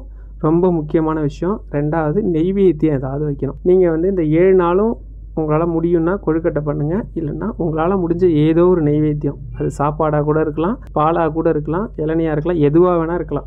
கொஞ்சமாக கல்கண்டு கூட வச்சுட்டு நீங்கள் பண்ணலாம். ஆனால் கட்டாயம் 7 நாளும் நீங்கள் வந்து அசைவம் சாப்பிடக்கூடாது. 7 நாளும் விநாயகர் அகவல் படிக்கணும். பூஜை பண்ணுறப்ப முடிச்சுட்டு உங்களால் முடியும்னா 7 நாளும் சிதறு தேங்காய் போடுங்க. வீட்லேயே பெண்கள் போடலாமான்னா 100% போடலாம். எந்த இதுவும் இல்லை. கர்ப்பிணி பெண்கள் மட்டும்தான் போடக்கூடாது. ஓகேவா? இல்லை எனக்கு கொஞ்சம் மனசு நெருடலாக இருக்குது, நான் பண்ண மாட்டேன், பெண்ணாக இருக்கிறனால அதை பண்ணணுன்ற விருப்பம் இல்லைன்னா உங்கள் வீட்டில் இருக்க யாராவது ஒருத்தங்கள்ட்ட கொடுத்து தாராளமாக சிதறு தேங்காய் போட சொல்லலாம். அதில் எந்த தப்பும் கிடையாது. சிதறு தேங்காய் போட்டு 7 நாளும் தினமும் புதுசாக நீங்கள் வந்து என்ன பண்ணுவீங்க, ஒரு விநாயகர் 7 விநாயகர் இப்போ உங்களுக்கு சேர்ந்துடும் இல்லையா? உங்கள் 7 நாளுக்குள்ளேயே இந்த வெண்ணெய் பிள்ளையார் உங்களோட கடன் பிரச்சனையை தீர்த்து வச்சுருவார். 7 நாள் கழித்து ஏதாவது ஒரு ஆற்றுலையோ இல்லை குளத்துலையோ கொண்டு போய் அந்த 7 விநாயகர் வச்சுருக்கீங்களா அதை விட்டால் போதும். 7வது நாள் கட்டாயமாக நீங்கள் சிதறு தேங்காய் போட்டிருக்கணும். நெய்வேத்தியம் வந்து கொழுக்கட்டை வச்சுருக்கணும். இது ஏன் அப்படின்னா, கட்டாயம் அப்படிங்கிறது என்ன அப்படின்னா, இதெல்லாம் கொடுக்கும்போது அவருக்கு நம்மளோட மேலே இருக்கிற அந்த கருணை 100 மடங்குலேருந்து 1000 மடங்கு ஆகும். அவ்வளோதான். இதில் வந்து முக்கியமான விஷயம் விநாயகர் அகவல் படிக்கணுங்கிறது. அதை விட்டுறவே கூடாது. இதெல்லாம் பண்ணிவிட்டு விநாயகர் அகவல் படிக்காமல் இருந்தீங்கன்னா அந்த அளவுக்கு அது நல்ல பலன் கிடைக்காதுன்னு சொல்லக்கூடாது. ஏன்னா அது வந்து ஒரு தப்பான வார்த்தை. கிடைக்கும், நீங்கள் திருப்தி அளவுற அளவுக்கு இருக்காது. அதனால் 100% உங்களுக்கு அந்த முழு பலனும் 7 நாளுக்குள்ளே வேணும்னா விநாயகர் அகவல் கட்டாயம் படிச்சிருக்கணும். இந்த விநாயகர் அகவலுக்கு அப்படி ஒரு அற்புதம் இருக்குது. அந்த வெண்ணெய் பிள்ளையாருக்கு அந்த அளவுக்கு சக்தி இருக்குது. நீங்கள் வந்து பிள்ளையார் பிடிக்கிறோம், இதில் என்ன ஒரு விஷயம் இருக்க போகுதுன்னு நினச்சிடாதீங்க. உங்களுக்கு ஒரு பாட்டு தெரியுமான்னு தெரியல. அதாவது இவரோட பாட்டு, கடுவெளி சித்தரோட பாட்டு. என்ன பாட்டு அப்படின்னா, மருந்து பொய் அப்படின்னா வானம் பாரு, மருந்து உனக்கு பொய்ன்னு தோணுதுன்னா வானத்தை பாரு, மந்திரம் பொய் அப்படின்னா பாம்பு பாரு, சாஸ்திரம் பொய் அப்படின்னா வானத்தை பாரு, சாமி பொய்னா சாணத்தை பாருன்னு சொல்லியிருப்பார். இதுக்கு என்ன அர்த்தம்னா, இதை வரியை வந்து மாற்றி சொல்லிட்டு நினைக்கிறேன். அது என்ன அர்த்தம் அப்படின்னா, ஃபஸ்ட்டு வந்து மருந்து பொய்னா நம்ம வந்து மருந்து வேலை செய்யாதுன்னு சொல்கிறோம் அப்படின்னா, அந்த மருந்து வந்து உண்மை அப்படின்னா வானத்தை பாருன்னு சொல்கிறோம். என்ன வானம் அப்படின்னா வான வேடிக்கைன்னு சொல்லக்கூடியது. சின்ன மருந்து அந்த வானத்தை மேலே தூக்கிட்டு போய் வெடிக்க வைக்கிது. அப்போ மருந்து பொய் கிடையாது. அதே மாதிரி சாஸ்திரம் வந்து பொய் அப்படின்னா, நம்ம இன்றைக்கி கூட ஒரு கால்குலேஷன் வச்சுருக்கோம், இன்னும் 50 வருஷம் கழித்து என்றைக்கு கரெக்டாக வந்து சூரிய கிரகணம் வரும், சந்திர கிரகணம் வரும், அமாவாசை வரும், பௌர்ணமி வரும், அப்போ சாஸ்திரம் பொய் கிடையாது. அதேமாதிரி மந்திரம் வந்து பொய்ன்னு சொல்கிறவங்க, மந்திரம் ஒரு குறிப்பிட்ட சில மந்திரம் இருக்குது. படம் எடுத்து ஆடக்கூடிய பாம்பையே அப்படியே ஸ்தம்பித்து நிற்க வைக்கக்கூடிய மந்திரங்கள்லாம் இருக்குது. அந்த மந்திரம் சொல்ல தெரிஞ்ச வச்சு சொல்லி செக் பண்ணி பாரு, அதுவும் உண்மை தான். சாமி பொய்னா சாணம் பாரு அப்படின்றார். இது என்ன சாமி பொய்னா சாணம் பாரு அப்படின்னா, நம்ம வந்து ஊரில் எத்தனையோ வந்து சாணம் பார்த்துருப்போம். மாடு சாணம் போட்டதை வந்து ஒரு வண்டு இருக்கும், கருவண்டு. அந்த சாணத்தை சில்லாக பிரித்து போட்டுரும். அது வந்து அதில் இருக்க உணவுப் பொருளை எடுத்துக்கிட்டு மிச்சத்தை வந்து கொதறி போட்டு வச்சுருக்கோம். ஆனால் நீங்கள் பிள்ளையார் வந்து சாணம் பிள்ளையார் பிடிப்போம். நம்ம ஊர்லலாம் வந்து மார்கழி மாதம் கோலம் போட்டு நடுப்புற சாணத்தில் பிள்ளையார் பிடிச்சி வச்சுருப்போம். நீங்கள் கவனித்து பார்த்துருப்பீங்க, மாடு எங்கெல்லாம் சாணம் போட்டிருக்கோ அங்கெல்லாம் வந்து அந்த வண்டு எங்கேருந்து வரும்னே தெரியாது, அந்த சாணத்தை கொதறி வச்சுருக்கும். நீங்கள் இந்த பிடிச்சி வச்சுருக்கிற பிள்ளையாரை நீங்கள் வேணால் எத்தனை ஊரில் வேணாலும் செக் பண்ணிக்கிங்க, ஒரு இடத்துல கூட அந்த வண்டு நுழைஞ்சிருக்காது. அப்போ சாஸ்திரமோ மற்ற இதோ சாமியோ பொய் கிடையாது. சாமி இருக்கிறது உண்மைன்றதுனால தான் அதில் வண்டு வரல அப்படின்னு சொல்லுவாங்க. அதனால் பிடிச்சி வச்சுக்கிற பிள்ளையாரை பற்றி நீங்கள் வந்து யோசிக்க வேண்டாம்.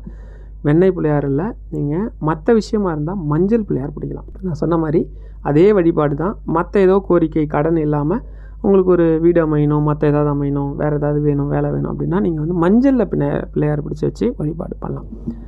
அதுக்கப்புறம் வந்து ஒரு தீப வழிபாடு சொல்கிறேன். இந்த தீப வழிபாடு எதுக்கு அப்படின்னா, நீங்கள் எந்த கோரிக்கைக்கும் இப்போ நான் சொன்னதெல்லாம் செய்ய முடியாத சில பேர் இருப்போம்ல, அவங்களுக்கு ஏதாவது ஒரு விநாயகர் கோயில் தொடர்ந்து 7 நாள் 9 தீபம். எண்ணெயில் போடலாம், இல்லை நெய்யில் போடலாம். உங்களுக்கு வந்து எது சரியோ அது. அதே போல் எப்போவுமே விநாயகருக்கு வந்து தீபம் போட்டு பண்ணுறப்ப நீங்கள் என்ன பண்ணலாம்னா, இலுப்ப எண்ணெயிலையோ இல்லை தேங்காய் எண்ணெயிலையோ அவருக்கு போடுறது ரொம்ப விசேஷம்னு சொல்லுவாங்க.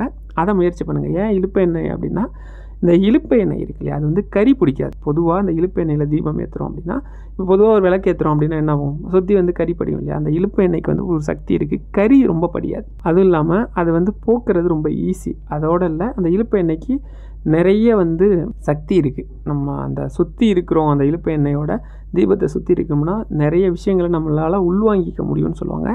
இலுப்ப எண்ணெயிலையோ இல்லை தேங்காய் எண்ணெய், சுத்தமான தேங்காய் எண்ணெயில் அவருக்கு வந்து தொடர்ந்து 9 நாள் கோவிலுக்கு போய் போட முடிஞ்சால் கோவில், இல்லைனா வீட்டிலே பண்ணலாம். வீட்டிலே பண்ணுறத விட கோவிலுக்கு போனால் நிறைய மந்திர சக்திகள் அவருக்கு வந்து பூஜை பண்ணி அவரோட மந்திர சக்திகளும் நிறைய ஒரு நல்ல வைப்ரேஷனும் கோவிலில் கிடைக்கும். அதனால் கோவிலுக்கு போய் நம்ம இந்த உடம்பையும் ஆன்மாவையும் புதுப்பிச்சுக்கிறதுக்காக தான் கோவிலுக்கு போகிறதே. அப்படி போகிறதால ஒரு நல்ல பலன் கிடைக்கும். முடியலங்கிறவங்க தொடர்ந்து 7 நாள் 9 விளக்கு.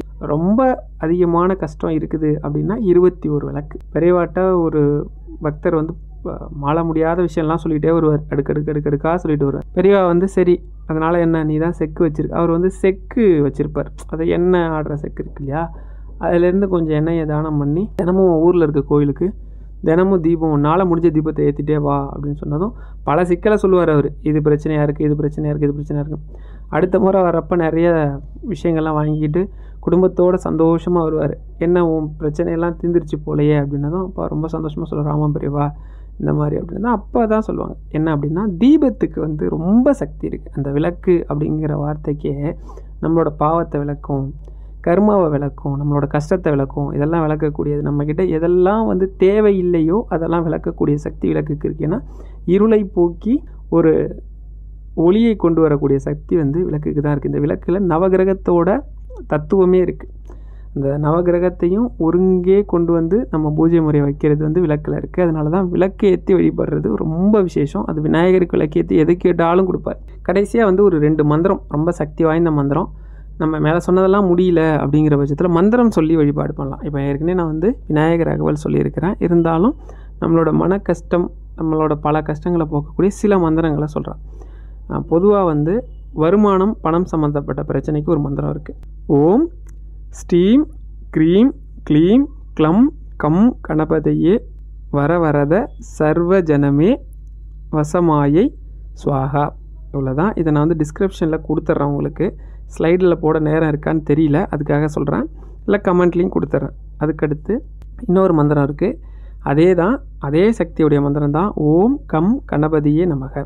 மேலே சொன்ன மந்திரத்தை சொல்லி உங்களோட எந்த கோரிக்கையும், பணம் சம்மந்தப்பட்ட கோரிக்கைக்கும் மேலே சம்மந்தப்பட்ட மந்திரத்தை சொல்லிக்கிட்டே இருந்தோம்னா அந்த பணம் சம்மந்தப்பட்ட பிரச்சனை போகும். கீழே சொன்ன 2வது மந்திரமும் அதே தான், ஓம் கம் கணபதியே நமக. இதையும் நீங்கள் உச்சரிக்கும் போது பணம் சம்மந்தப்பட்ட பிரச்சனைகள், ஏன்னா நிறைய பேருக்கு வந்து நான் சொன்னப்போ பணம் சம்மந்தப்பட்ட பிரச்சனை தீர்ந்ததாக சொன்னாங்க. அதுக்காக மட்டும்னு இல்லை, நிறைய பேர் சொன்னதால் அதை சொல்லியிருக்கிறேன், அவ்வளோதான்.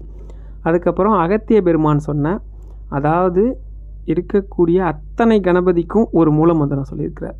அவரை வந்து தியானம் பண்ணி நம்ம பல விஷயங்கள் அடையக்கூடிய ஒரு மந்திரம், அகத்திய பெருமான் கொடுத்த மந்திரம். ஓம் கிளி அங் உங், அவ்வளோதான் மந்திரம். இதை சொல்லி நீங்கள் எதை கேட்டாலும் கொடுப்பார் அப்படின்னு சொல்லுவாங்க. இதுக்கு எந்திர முறைகள்லாம் இருக்குது. நம்ம குடும்பத்தில் இருக்க நிறைய பேர் எந்திர முறைகள்லாம் பயன்படுத்தி அவ்வளோ எக்ஸ்ட்ரீமான வழிபாடெலாம் பண்ண முடியாதுங்கிறதுக்காக எளிமையாக ஒரு சதுர்த்தியில் தொடங்கி நீங்கள் இந்த மந்திரத்தை தொடர்ந்து சொல்லிட்டு வந்தால் போதும். 16 முறைக்கு குறையாமல் சொல்லணும். அதிகப்படியாக நீங்கள் வந்து எவ்வளோ வேணால் சொல்லலாம். ஓம் கிளி அங் உங்குன்னு சொல்கிறதுக்கு எவ்வளோ நேரம் ஆக போகுது. இப்படி சொல்லிட்டு வந்தீங்கன்னா வாழ்க்கையில் தடங்கள், பிரச்சனைகள், கஷ்டம், வறுமை இதெல்லாம் எதுவுமே இல்லாமல் கணபதி உங்களை படிநிலைகளை அடுத்தடுத்து உயரத்துக்கு கொண்டு போய் கடைசியில் முக்தியவே கொடுப்பார் அப்படின்னு சொல்லப்பட்டிருக்கு. அதனால் 16 விதமான செல்வங்களையும் கொடுத்து வாழ்க்கையில் கிடைக்கிறதுக்கு அரிய பொருட்களையும் கொடுப்பார். அப்படிங்கிறதுனால கணபதியை எப்போவுமே விட்டுறக்கூடாது. முடிஞ்சால் தினமும் போய் அவருக்கு வழிபாடு பண்ணுறத வச்சுக்கணும். இல்லையா வீட்லேயாவது குறைஞ்சது ஒரு நமக்கு கிடைச்ச பொருட்களால் அவரை வந்து 21 இலைகளால் அர்ச்சனை பண்ணுறது விசேஷம். 21 மலர்களால் அபிஷேகம் பண்ணுறது விசேஷம். இந்த மாதிரி நம்மளால் முடிஞ்ச ஏதோ எளிமையாக அவர் என்ன கேட்குறார், அருகம்புல் அவருக்கு ரொம்ப பிடிக்கும், எருக்கம்பூ ரொம்ப பிடிக்கும். இதெல்லாம் ரொம்ப எளிமையான விஷயம் தான். எங்கேயோ போயிட்டு ரோஜா மாலைலாம் அவர் கேட்கல. நீங்கள் வந்து காஷ்மீரில் இருக்க ரோஜாவை கொண்டு வந்து அர்ச்சனை பண்ணுங்கள், அந்த மாதிரிலாம் கிடையாது. இப்போ நான் வந்து அப்படி பண்ணுறது தப்புன்னு நான் சொல்ல வரல. அந்த மாதிரி கடுமையான பொருட்களெல்லாம் அவர் விரும்பலை. ரொம்ப எளிமையாக நம்மளை மாதிரி எளிமையான மக்கள் இருக்கக்கூடிய இடத்துல இருந்துக்கிட்டு எளிமையான பொருட்களை விரும்புகிறார். இதெல்லாம் எனக்கு வரல சார்னா அவரோட ஒரு 16 பேர் இருக்குது. எப்பெல்லாம் மனம் வந்து உடைந்து போயிருக்கிறதோ, நொறுங்கி போயிருக்கிறதோ, அப்பெல்லாம் இதை சொல்லுங்கள். உங்களுக்கு ஒரு புது சக்தியே கிடைக்கும், புது தெம்பு கிடைக்கும், புது உத்வேகம் வரும், எதையும் வெல்ல முடியும்னு பெரியவா சொல்லியிருக்காங்க. நான் சொல்லலை. இந்த 16 பேர், இந்த 16 பேரும் தமிழ்லேயே இருக்குது. நான் அதையும் டிஸ்கிரிப்ஷனில் கொடுத்துட்றேன். இந்த 16 பேரும் சொல்லிகிட்டே இருந்தால் போதும். இப்படிப்பட்ட துயரத்துலேருந்து ஒரு நொடியில் எப்படி ஔவையை தூக்கி கைலாயத்தில் விட்டாரோ அதுமாரி உங்கள் கஷ்டத்துலேருந்து தூக்கி உங்களை வெளில விட்டுருவார். என்ன வேணும்? அவரை போய் அடையணும் அப்படின்னா அவரோட அனுக்கிரகம் வேணும். 2வது உங்களுக்கு பரிபூர்ணமான நம்பிக்கை வேணும். இது 2 இருந்துட்டால் போதும். இந்த உலகத்தில் எப்படிப்பட்ட விஷயத்துலேருந்து வெளியில் வந்துடலாம், எப்படிப்பட்ட விஷயத்தையும் சாதிச்சிடலாம். அது கணபதியால் உங்களுக்கு கை வரும். ஹரஹர சங்கர, ஜெய ஜெய சங்கர.